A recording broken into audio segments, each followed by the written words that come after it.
સુરત મહાનગરપાલિકાના આસિસ્ટન્ટ ઇજનેરની લાંચ કેસમાં ધરપકડ થઈ આસિસ્ટન્ટ ઇજનેર જિગ્નેશ મોદીને એસીબીએ ઝડપી પાડ્યો।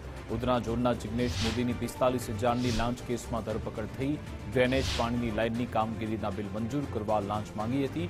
ફરિયાદીએ સુરત એસીબીને ફરિયાદ કરતા છટકું ગોઠવ્યું। કચેરીના ગેટ બહારથી 45,000ની લાંચ લીધા ઝડપી પાડ્યો।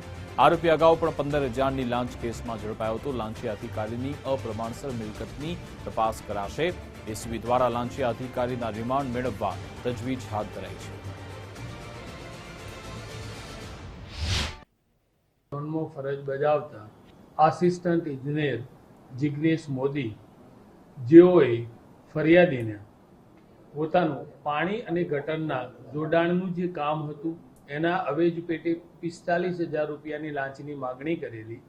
જે 45,000 રૂપિયાની લાંચની તેઓએ સ્વીકાર કરતા પકડાઈ ગયેલા છે, જેઓ વિરુદ્ધ કાયદેસર કાર્યવાહી હાથ ધરી ઇન્વેસ્ટિગેશન ચાલુ છે।